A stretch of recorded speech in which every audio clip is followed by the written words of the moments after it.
Hey guys, it's Sarah. Thanks for tuning in. Today's discussion is on self-care and mindfulness. Before we jump into the discussion, I'd like to take a moment to introduce our three esteemed panelists. Our first panelist is Fiona Liang. Fiona Liang has a master's degree in social work from New York University. While studying at NYU, Fiona and her toy poodle Atlas implemented animal therapy programs. Fiona is the first member of her family to attend college, and now she is a licensed psychotherapist specializing in self-exploration therapy in the state of New York. Fiona was born in downtown New York City and grew up between Guangzhou, China, and Queens, New York. From an early exposure to various cultures, Fiona learned to speak English, Cantonese, Mandarin, and Spanish by the age of 11. Fiona enjoys experiencing other cultures and has traveled to 13 countries. She also loves reading on the beach and exploring new foods with her friends. Our next social worker is Isabella Lemos. Isabella Lemos is a recent MSW grad from New York University. She has a bachelor's degree in anthropology from the University of Texas with a focus on cultures and structural oppression. As a social worker with an anthropology background, she is passionate about providing for her clients through a multidisciplinary lens that takes into consideration different cultural values. Having worked closely with oppressed communities in the United States, the Philippines, and Brazil, Isabella strives to be a powerful advocate for individuals that are not given access to fundamental human rights. Our final panelist is Imani Hawkins. Imani Hawkins is a psychotherapist providing intensive, child-centered, family-focused, and community-based services to children and families and specializes in treating patients with anxiety disorders and severe mental illnesses. Imani has a BA in Communication Studies from Kean University and has an MSW from NYU. Imani is passionate about outreach and has taken her talents to 6 countries on 3 continents. She is looking forward to her future in the social work profession and is currently pursuing her social work licensure and certifications. Now that we've heard a little bit about our panelists, it's time to jump into our discussion on self-care and mindfulness. Hi guys, it's Sarah, the social worker, and I have 3 awesome social workers with me. I have Isabella, Fiona, and Imani, who are all graduates of the NYU social work program. And I'm going to give each of them a chance to tell us a little bit about themselves, and then we'll roll into a very important topic, which is self-care and mindfulness. So Isabella, if you want to go ahead and start, just tell us who you are, tell us a little bit about yourself. Okay, hi, I'm Isabella. I am a social worker here in New York. I focus primarily on working with clients that have a traumatic background, which is acute trauma or more complex trauma. And I currently focus on mainly working with my clients through a multidisciplinary lens that takes into consideration cultures and diverse backgrounds. And I enjoy working with that. That's awesome. And that's so important, especially today with what's going on in the news, teaching people about how important it is to be aware and sensitive of other cultures. I think that's awesome. So thank you. Fiona, you want to go ahead and tell us a little bit about yourself? Yes, my name is Fiona Liang. I actually graduated last year from NYU, and right now I work as a psychotherapist at a community counseling and mediation center.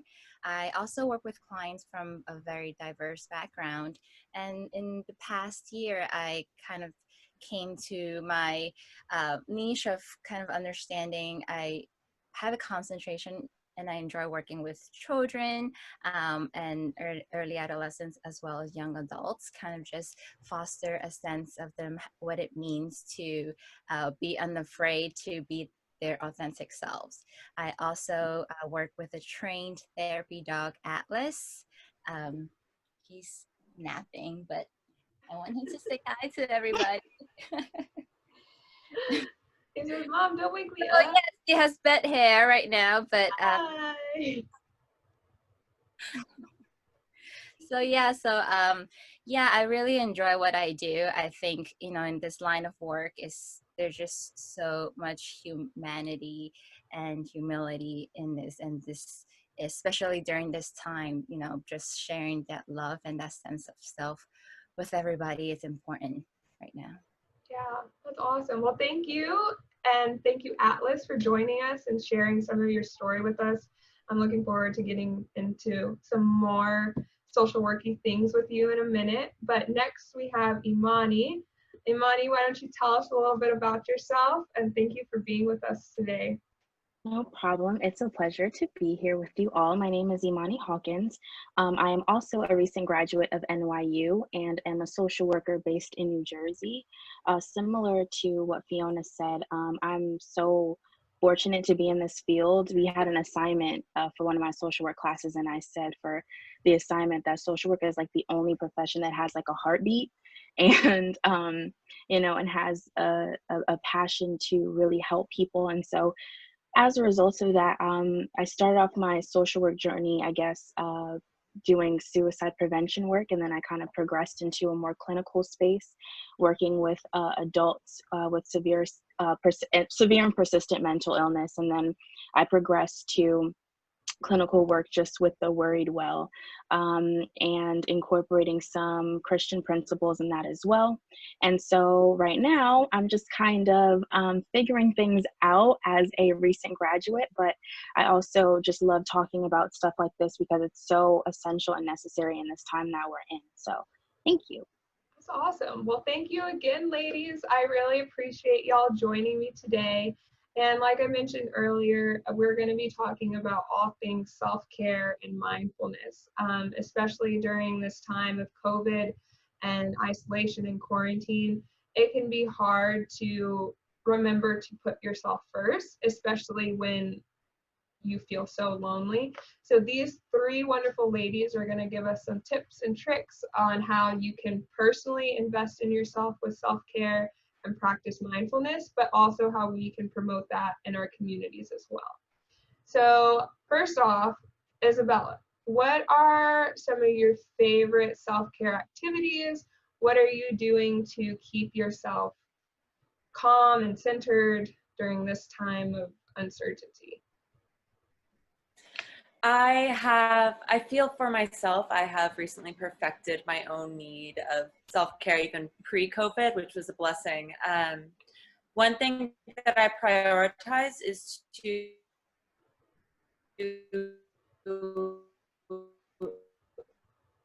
Uh-oh, 1 second. flow with when that day, or when I need to just let myself cry for the entire day. You really just have to take care of your body and understand what your body wants via what it is showing you.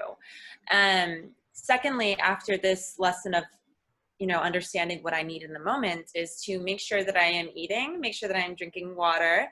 I wake up in the mornings and I do 10-minute yoga every morning. I never did yoga before COVID, but now that this is going on, it's like, it's been part of my peace of mind is to have a routine.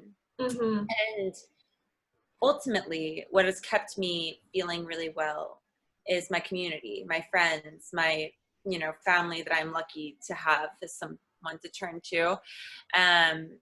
Really, being able to reach out and have people come back to you feels super fulfilling, as well as being able to be there as a person to support my friends and family that they can go to, because I get my own happiness out of helping them whenever I can. Yeah. So unfortunately, like the first 10 seconds of your answer, we had like a lag in communication, but I saw some hand movements. So I'm assuming you were saying you kind of have learned how to go with the flow. Is that what I was gathering from your hand motions? A great shirt team. Yeah. Nonverbal communication. Yeah. Awesome. Well, thank you for sharing that. Fiona, what are some of your self-care activities, some of your favorite ones? Well, actually, when Isabella talked about drinking water, that reminded me that's definitely something that I don't do enough of, Mhm. especially now that we're home all the time. It almost seems like it's such a chore and just so easy to overlook. So I started to set reminder and like timers on my phone to remind me to drink water maybe every 2 hours or every 3 hours, you know. Yeah. And slowly that builds up as a habit, which I think even post quarantine is something that can still be very useful. Mm-hmm. Another aspect is, especially when it was in March and April, that was a time when everything was more intense on lockdown. So Mm-hmm. not being able to step outside was, taking a toll on me. So so to separate myself from a long work day, from doing teleservices with clients, I would take excessive amounts of showers every day, kind of just almost like stepping into a space where I can feel refreshed, and just like another room or just another environment for me to take my mental space off from everything that's going on for a little bit. I think that helped me tremendously. Having like a home spa in your house. Yeah. Yeah, and lately I kind of got into a lot of essential oils and like scented candles. Just to Mhm. changing the lighting in the room or changing the scent in the room can really help with that too. Those are interesting. I haven't thought about that. Like on Pinterest, I've seen like hanging eucalyptus leaves in the Mm-hmm. shower. But like lighting, the sun is so important for us. You don't think about having good lighting in your home. But Mm-hmm. that's something very important to talk about. So thank you for sharing that, Fiona. All right, Miss Imani, what are some self-care activities that you enjoy and that have helped you through this time of quarantine and self-isolation? So to touch upon everything that was said, I definitely enjoy my rain sounds. I play them all the time. I'm surprised they're not on right now, but I literally have an app that just plays rain, like, and it's very soothing to me. It keeps me at a state of peace, because I have a lot of anxiety during these times. There's so much uncertainty, so much going on, and it can be very triggering for some. And so I'm mindful of that. I'm also aware of, similarly to what Fiona said, like establishing different places in my space for certain things. So one place is where I work, another place is where I relax. Because at first I didn't know how to do this. I was like having class, meeting with clients, sleeping all in the same area. And I'm Yeah. like, this isn't like, I don't feel productive in this environment. And to be most productive, I've also, similarly to what both of you said, is setting a schedule, and incorporating self-care in that schedule, because for me it's not always a priority. And I think during this quarantine, I think I've allowed myself the opportunity to really practice self-care. We talk a lot about physical health, which is also as important as mental health is, but especially in these times when we're more sedentary or without the sun as usual, it's really important that we kind of incorporate ways that we are still uplifted. So I'll put like facial at 7 p.m. or watch Netflix at 9 or whatever it is. Drink wine at 10, whatever it is, to just kind of, visually see the fact that I need to take care of myself. I think that's really important. And then lastly, stemming from Silver, when I was at the Silver School of Social Work at NYU, I was a co-leader of the Black Women Social Work Coalition. And we kind of branched out now into the Silver Black Alumni Network. And so kind of having a connection to other people who are in a similar field as me, doing similar work, has really been a source of support and self-care for myself as well. So yeah. Oh, so that's awesome. So you're incorporating not only what you're doing for yourself, but also adding that into outreach and helping others in your community learn those skills as well. And I think that's really awesome, which kind of segues into my next question of what are each of you doing to help your clients or individuals that you're working with to instill self-care routines in themselves, and how can other practitioners use those tools for their clientele as well. So Isabella, if you want to go ahead and start with that answer. Yeah, so I actually very most recently, I've always been kind of in a constant flow of communication between me and my friends and family. However, recently I have noticed more of a habit amongst all of those that I'm talking to of being on social media and reinstigating trauma and traumatizing ourselves and going through things through a cycle and making us kind of like more afraid. Not afraid, but frayed. I don't know if I pronounced that correctly. Yeah. But it's become a source of a lot of anxiety for my friends and family. And so I've been kind of working with my friends about trying to limit the amount of time that we spend digesting material that social media puts on us. News. In the beginning of all of this, I know that I also was participating in constantly looking at news, constantly looking at updates, and sometimes, even though it might seem selfish, the best thing that we can do for ourselves and our own mental sanity is to just check out every now and then. Mm-hmm. And so I try and work with the people that come to me on an understanding of ourselves and being forgiving to yourself whenever you need to take personal space from everything that's so heavy. And so it's just more like consistently reminding yourself that you're human and you're going through a lot, and to be delicate with yourself like you would be delicate to others. Mm-hmm. Definitely. That's nice. Being delicate with yourself as you would be with others. I really like that. So Fiona, kind of coming from what Isabella said, what are some things that you can add for us to carry on in our daily lives and to help our clients as well? Yeah, well, first, I think everyone's lifestyle is very different. Some of my clients are really struggling with being at home, homeschooling their young children. That's alone, it's a layer of not having the time, but also they often express just feeling like guilty if they ever do something for themselves. Mm-hmm. So, I would suggest that because everyone's lifestyle and circumstances are so different, just pay attention to your environment, and then think about what can you have and what is it that you really need to fully support that. Mm-hmm. And at the beginning, I think it takes a while to just observe and really identifying what those things are.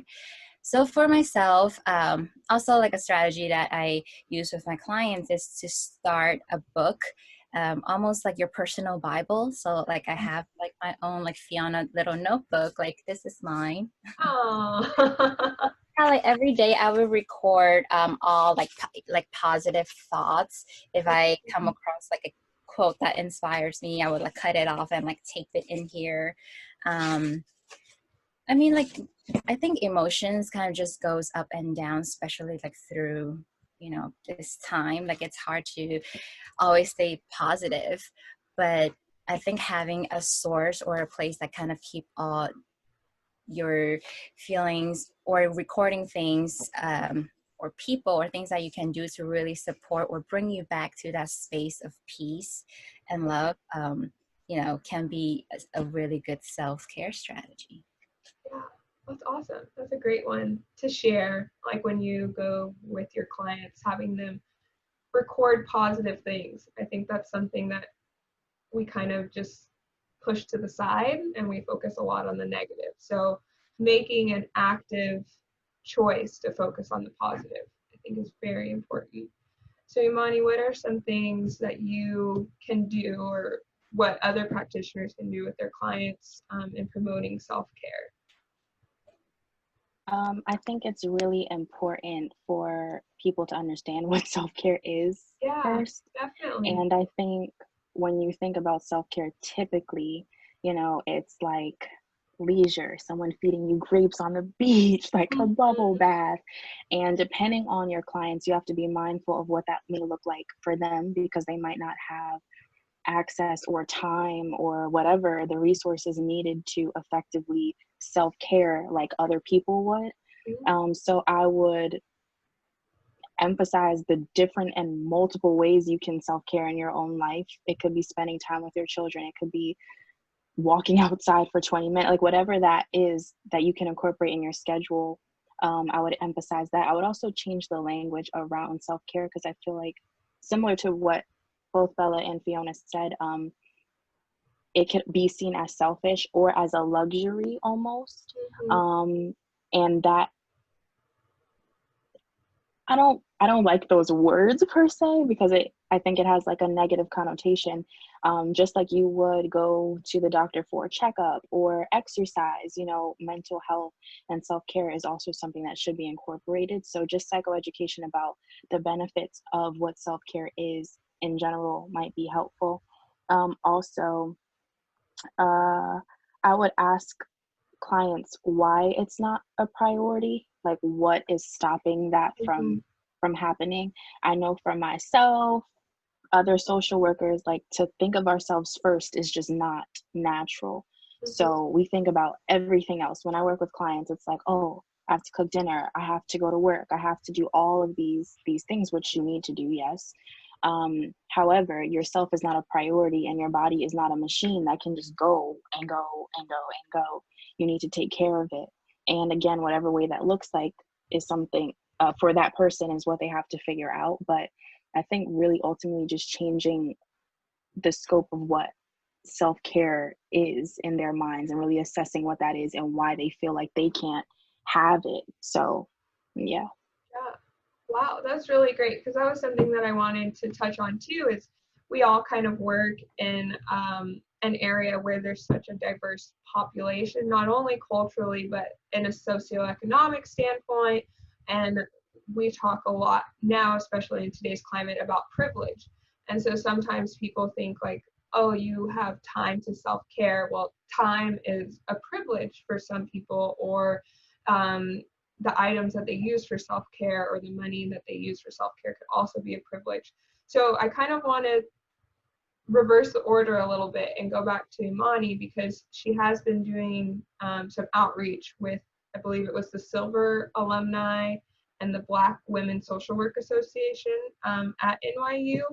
And I kind of want to, how can we engage communities and community leaders to change the language around self-care, and how can we encourage all people, socioeconomic statuses, to implement free self-care, or make it a cultural thing where self-care is no longer selfish? I know it's a very packed question. So if you want to take some time to think about it, you can. I can also go back to Isabella and Fiona, but I think you brought up some really good points about how we look at self-care and how it can be more accessible, which it shouldn't be a matter of if it's accessible or not. It's just, how do you practice it? So I just because I know you were doing outreach is why I thought. Yeah. In social work, we talk a lot about like buy-in, or like, which to me just rings like incentive, like what's in it for me kind of thing. Just like therapy is, we have like some sort of obligation to continually have our clients attend and, want to participate in everything. I think with self-care, there has to be some sort of element of, this is good for you. And it has to almost debunk what the rhetoric is around self-care, which is kind of like similarly what I was saying before. Like, if you think it's one thing and it's something that it's not achievable for you, it's not in your grasp, it's not in your wallet, it's not in your culture to do, then it's not going to be something you achieve or want to pursue. But if you break it down to something that is tangible and accessible for all, then we have to be open-minded as social workers to really like study to see what that is, depending on the culture, depending on, whatever it is. When I was doing therapy with a client, she specifically wanted to incorporate Christianity in the session. And outside of that session, she couldn't really practice her religion freely. So I made that space for her that time to connect with with God. That was the way in which we could incorporate self-care and the way that she could possibly do it within her means, within her time, etc. So really just thinking about those things, really just access and taking into account cultural perspective and stuff, which requires like learning on our part. So I would say that. Thank you. So I'll go back to the original order. Isabella, do you want to add anything to that, or are there some things that you think can improve the way that we talk about self-care and how it's no longer like, oh, that's like a millennial thing to do, or you just look on Instagram and it's like a trending, like self-care shouldn't be a hashtag, right? It should be a lifestyle, and it should be a lifestyle that's promoted to everyone, whether you're a little tiny 1-year-old kid and like you learn how to go walk outside, or you're 99 years old, like you still, and no matter where you live, you need to be able to do that. So what are some things that we can do to make it not so just Instagrammable? I feel like one thing I noticed a lot in my journey of understanding what self-care is that self-care and mental health is frequently stigmatized amongst many communities. And similar to, I guess, what Imani said, what's really important within this process is psychoeducation. Mm-hmm. And so oftentimes within this stigma, when we are encouraging people to do self-care and they don't really understand that on terms of like, oh, well, I don't really need to, that's like that's a snowflake thing to do, right? Yeah. It's important to remind everyone through psychoeducation about the benefits of self-care and how, for example, a good night's sleep, which rarely any of us do, Mm-hmm. could potentially make you function on a higher level the next day. Shocking facts. And on that similar physical well-being thing, taking care of our mental health, taking a pause on life sometimes, maybe to focus on yourself, can help you perform better functions, can eventually fix things in the long run, potentially. And so it's really important to emphasize to younger generations, all generations, people who are older than us, the importance of being able to focus on our needs. And, even within that, someone's self-care could be focusing on others' needs. And so if doing great work with other people is something that brings you extreme fulfillment, then go pursue that. Mm-hmm. And also remember that you are a constant working organism that needs to be taken care of. And so focus on those needs. Definitely. And Fiona, what do you want to add some stuff to what these two ladies have said? Yeah, I was just thinking, what a group of women that we have here. Yeah. So, I mean, I don't have much to add on to, but, just to reiterate, it's so true because self-care has been a hashtag, and it's became a trendy thing. And it can easily lead to people thinking, oh, self-care is like foot soak, bubble baths, like doing a face mask. But, ultimately, there isn't a straight recipe for self-care because it's, Mm-hmm. it depends on the personal need. Like Isabella said, if, going volunteering, helping other people is something that makes you feel good about yourself, the whole idea behind self-care is thinking about what it is that you need for you to fulfill your, to bring positive emotions in your life. Because, every day we're dealing with stress, ongoing life stress, I mean, not to mention it's, COVID-19 is a difficult time, but even during prior COVID-19 in our normal everyday life, it comes with its own stress and source of anxiety. So just shifting our perspective and focusing on being more mindful of what do we need to be our best and do our best work. Mm-hmm. And at the end of the day, that's what self-care is really knowing how to take care of yourself physically, mentally, and emotionally. Mm-hmm. Definitely. And you hit another key term that we're focusing on here is being mindful. And Imani did a really good job of like raising the question of like, what is self-care? And so I kind of want to ask each of you what your definition of mindfulness is. And it plays a part in self-care, but how can we as practitioners and as people practice mindfulness in our daily lives?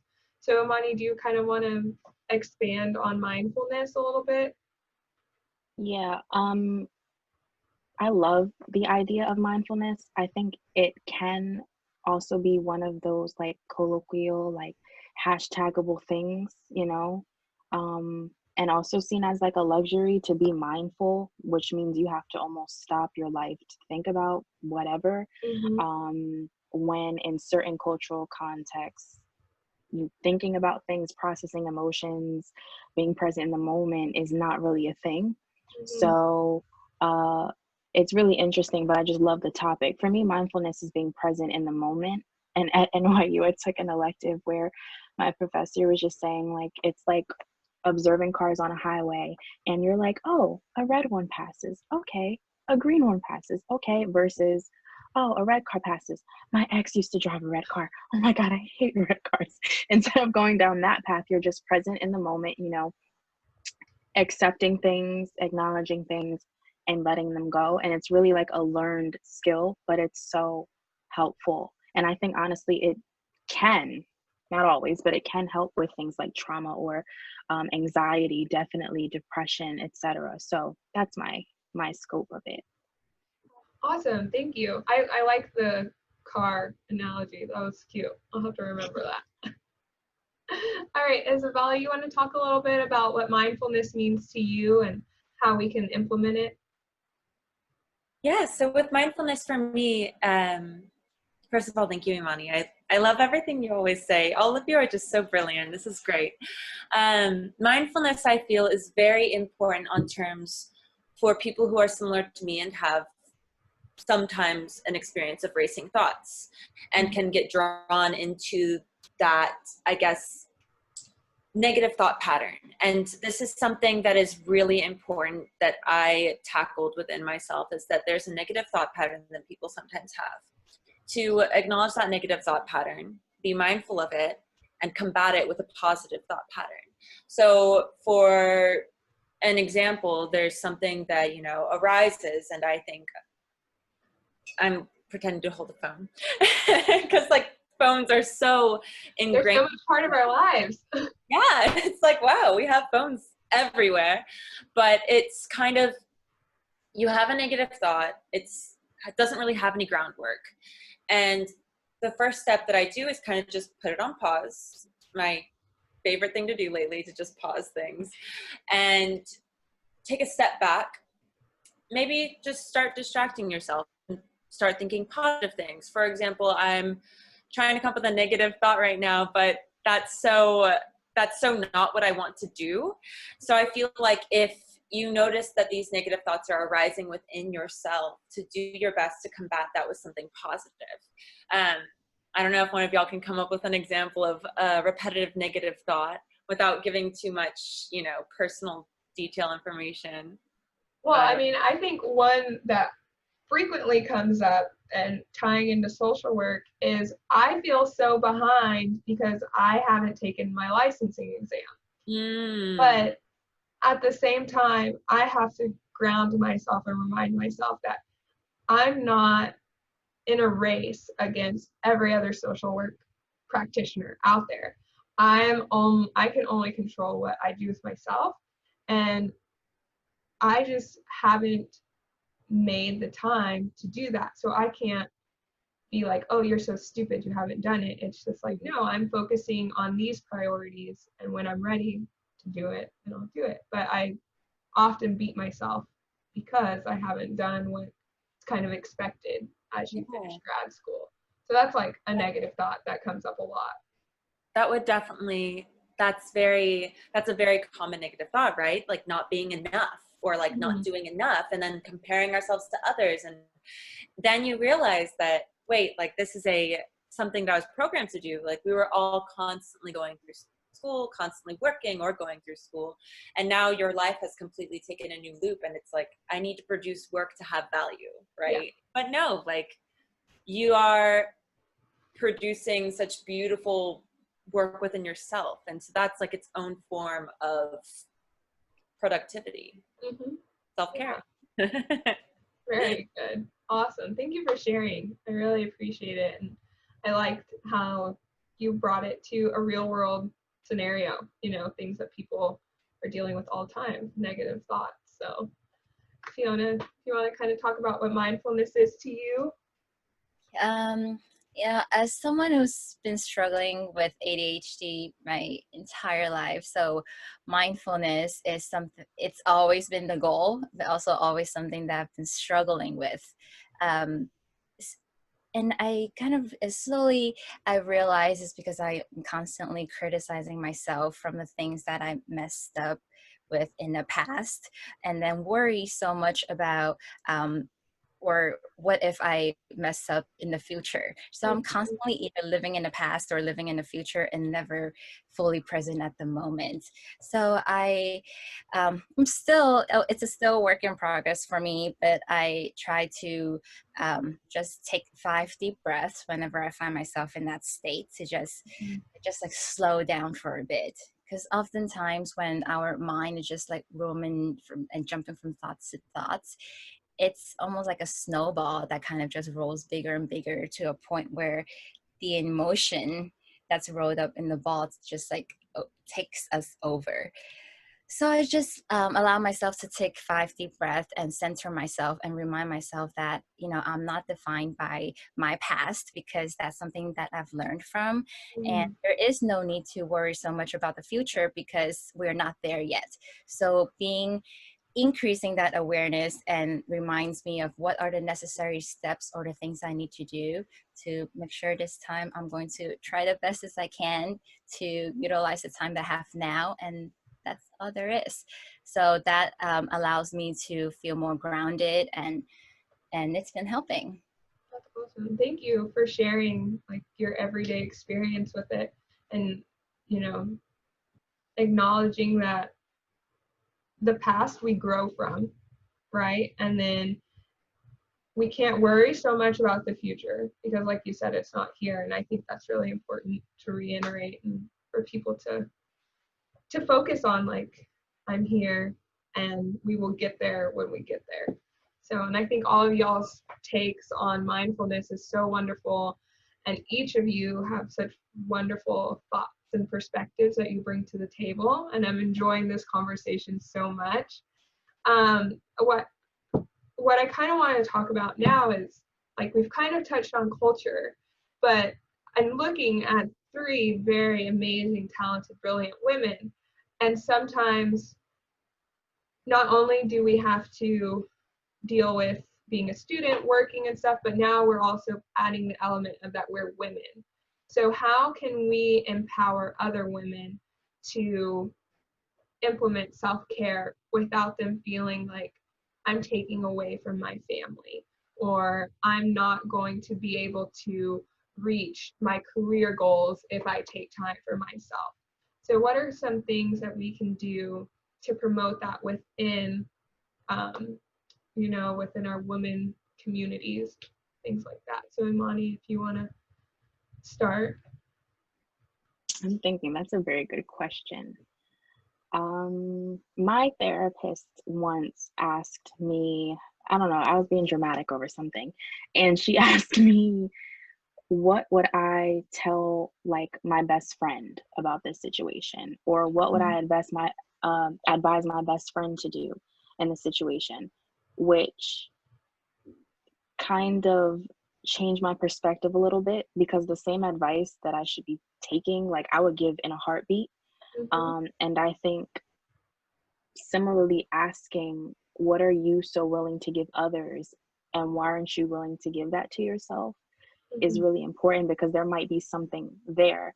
And to talk about being a woman for me is to talk about, my culture as a Black woman too, because there are stigmas and, cultural norms around taking those moments either you're not strong or you have other things to think about. You don't have time to be emotional right now. You don't have time to be mindful. You have to keep going. And yes, but I think fortunately now we're in a space and in a society where the narrative is changing a little bit, and it can be yes and not either or. So finding just ways to incorporate both of them and the same energy. And I believe, I mean, this is like a statement that can be like problematic, but I believe you make time for what you want to make time for, whatever that is. So even if it like literally part of my self-care is waking up, reading like a meditation thing in the Bible. I don't even know if I'm awake enough to do it, but it's just a habit that I'm doing it. And then I go about my day. Like there are different ways in which you can implement things in your day-to-day life as a woman that can still be incorporated in your everyday life and still be self-care, and also releasing yourself from feeling almost guilty about doing it, because I feel like there's like guilt that could be potentially attached to the fact that you're taking care of yourself. And so like extending yourself that grace that you would easily give to your children, to your friends, to your spouse, to your mom, to your dad, whoever, give that to yourself. Definitely. Thank you for sharing that. I really appreciate what you said, and I think it's important not to feel guilty for being kind to yourself. And like I always think of like what you said of what you would tell your best friend, or what you're willing to do for others. Why aren't you willing to do it for yourself? I always think of like our phones.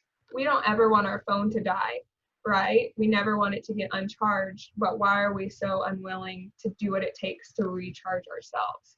And so I think that you brought up a really valid point when saying we as women are so willing to help others to get to the next level. Why are we not helping ourselves?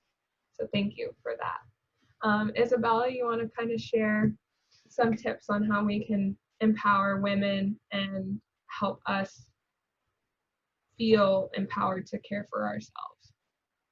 Of course. So I think that's a great example, the phone and charging it, because that's so true. Like, why do we constantly want to keep our phones charged, but we don't charge ourselves? I think with women, and, when I think of women and general communities that are minorities and feel this internalized guilt and oppression within themselves, not really being able to take care of themselves, I also think of the LGBTQ community. And how oftentimes we feel guilty for not doing enough. And so all of these communities feel guilty when they're not producing anything. And so we don't really feel like taking time to take care of ourselves. And if we do take care of ourselves, in the middle of it, we're like, oh, I could be doing this or this or this or this or this. And, similar to what Fiona said about ADD, having ADHD, is that you're looking towards the future. You're thinking about the past. And you need to focus on being mindful in the right now. And so if right now you need to charge your phone, yourself, you really should do that. And I understand that guilt is so strong within ourselves, especially coming from any kind of community that's really like, get out of this experience, show that you can prove people wrong and you can be strong. You can be strong by taking care of yourself. And that is so important in the pathway of like being able to produce this work. You need to take care of yourself. And like similar to what we've all been saying, social workers, people in the caring profession, you don't really often experience taking care of yourself, but it's so important to take care of others that you yourself are being taken care of. And so that's really what I encouraged among these people. That's awesome. Thank you. I love your passion. It's so great. And I think more people need to have passion like you three, because, if you don't have passion about something, you're not going to get it done. But I see three awesome change makers here, and I'm just so excited to be talking to you guys. Oh, well, thanks, Fiona. I try. Okay, Fiona. So add a little bit, or take your own spin on how we can empower women to start caring for themselves. Yeah, I think just being an Asian American woman in America, sometimes I think a little bit about what it means to be a woman in my culture versus what it means to be a woman in the United States. Mm-hmm. And then I realized a lot of times these gender roles or these expectations are learned and passed down for generations and then impact the way we see ourselves. So women, I mean, I might be generalizing this, but women have been playing the role of being caretakers Mm-hmm. for our family, making sure we're doing things right. We're supposed to know how to cook and, take care of ourselves as well as our family and the kids and everything else. Um, and at the same time, I think it's also this idea that has like seeped through even in the year of 2020. Women are still kind of realizing that yes, like we are empowered to do whatever we want, but still feel shamed and guilt for not being able to provide for others when we're taking time to take care of ourselves. Yeah. So just like, you know, I think that is something that's worth, talking about itself. And I love the charger battery example, because it makes me think like maybe women or every individual are more like a battery pack, right? Like Mm-hmm. if your purpose is to be able to provide or just do work, like charge people's energy around you, you yourself needs to be charged first, otherwise you can't provide with something that you don't have. Mm-hmm. That in itself, it makes it really, makes self-care even more essential. Yeah, definitely. Definitely. Thank you so much for sharing that. And I I've so much enjoyed talking to each and every one of you, and I'm going to continue to say it because I'm just so appreciative of each of you sharing your stories.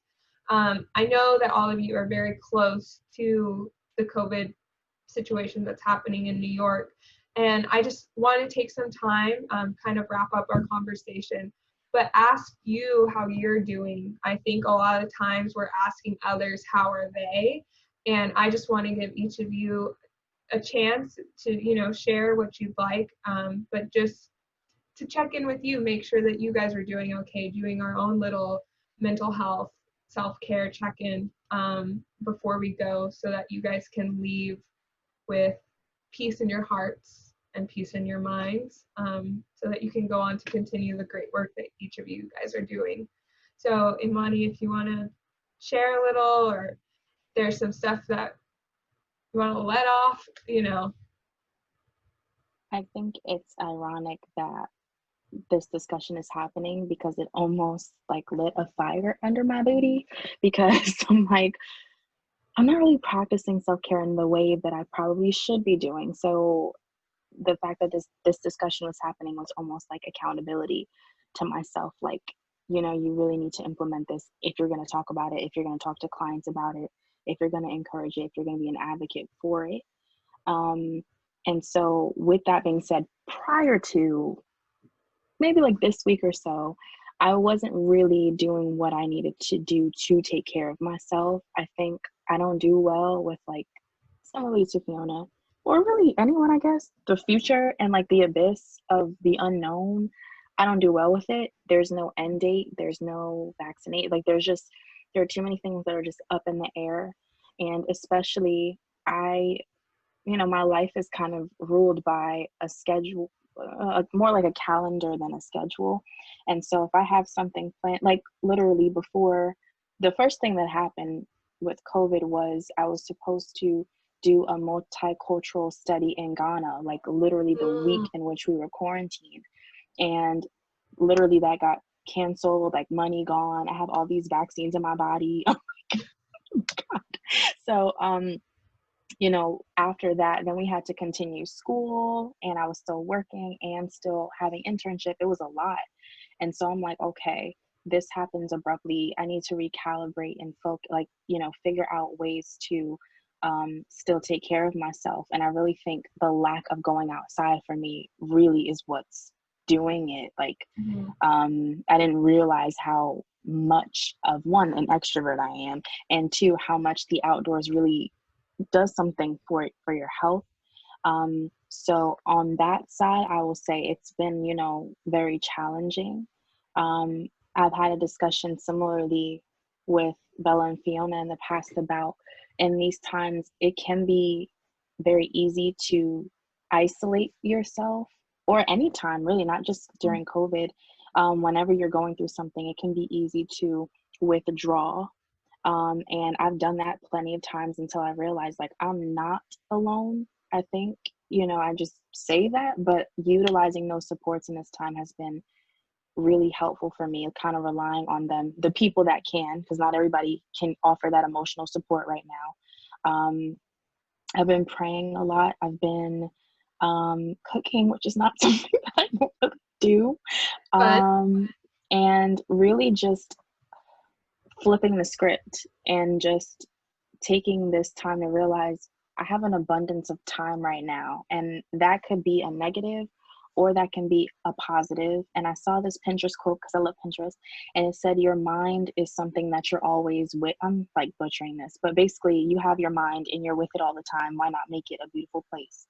So I've been just trying to do things recently that just make my mind a beautiful place, since I'm going to be in it. And I have more time to be in it, during this period of time. So I think, and similar to what Isabella said, is flowing with the emotions, because I just mentioned highs and lows. They happen daily. One day I'm fine. One day I'm like crying. One day I'm like excited. I have my journal ready and I'm like, let's get to work. So just allowing yourself grace and allowing yourself permission to feel. There's so much going on right now and nobody has a rule book. Like even the dummy book hasn't even been created for something like this to happen. So just being mindful of that. This is, unprecedented times. And just reminding myself of that. And I can create what I want in this time. I'm in charge of that. So I can create whatever it is that I find most productive and stuff. So yeah, that's kind of been my journey so far. thank you. Thank you for sharing. And I'm glad that this conversation has opened you up to wanting to do more for yourself, to basically practice what you preach. Sometimes as practitioners, we sit there and we're just like, okay, like these are the steps to calming anxiety. But then you think like, oh, I'm going through that too. Maybe these tips would be useful for myself. So thank you for sharing your experience thus far. And I'm wishing you all the best of luck as you continue your journey as an MSW. And just like again, I said before, I'm very proud of you and I wish you the best in all of your successes. Isabella, let's check in with you a little bit. How are you doing? Just with all of this. I think it's been a definite process. I started off not really understanding internally what was going on. My body was acting out because I had so much anxiety that I wasn't acknowledging. And then I realized that this is a period that we are all mourning. And, before COVID was going on, there was already a lot of mourning going on within ourselves. For us who have graduated this year, we have a lot to mourn. Like, for example, Imani not being able to go to Ghana and not really being able for us to walk the stage. And we have to acknowledge our successes and also let ourselves mourn the loss of what we missed out on, while being forgiving to ourselves for having to mourn without calling it selfishness. And I think that's something that's really important. And ultimately, in the realm of self-care, don't consider self-care selfishness. Realize that you have a community of people that are here to support you. And oftentimes we think that we're alone, but in reality, people are here to support us. And Imani and I and Fiona and I, we all had a phone call in the beginning of this, and we were all talking about our ability to turn to others and to realize that we are not alone. And us as practitioners, we often don't want to depend on others because we want to be able to hold it. So just be willing to be vulnerable and be ready to be exposed. And everyone is, ugly and beautiful at the same time. And so just be forgiving to yourself like you would to your friends and family and your clients even, Thank you. Thank you for sharing. I really appreciate that and you sharing your journey with this. Fiona, we can check in with you. I'm interested to hear kind of how your experience has been with COVID and what your plans are going forward, I guess. Yeah. COVID has been such a mixed bag of everything for me. At the beginning, because, in New York City, at the beginning, they said they were going to shut down probably for 5 days and then turn to, the week and then turns to 2 weeks. So our company, since I work with this company that provides like in-person therapy, we, within 2 weeks, we've all switched to providing teleservices. And at this time, many people have increased anxiety. So I see my regular clients, I've, added on providing extra sessions during the week or taking on new clients. At the beginning, I thought it was a great thing because it helped me to distract myself from everything that's going on. But over time, I felt that burned out really quickly. I was also in a complicated relationship situation that kind of just got me really emotional. But I was really glad I had Imani and Isabella as my tribe to support me on the back end, and I made it through that. But also it helped me to shed more insight of what it is that I need to feel more grounded, and reminded myself that I do have that, that support and my tribe on my back end, and I just need to, allow myself to reach out to get that. Yeah. Oh, yeah, I mean, go ahead. I was gonna say, one thing that's been occurring in my mind when you asked how are you, that is the one question in the 2 months of COVID, when we're in the middle of the heat of it. That's one question that I find to be the most powerful.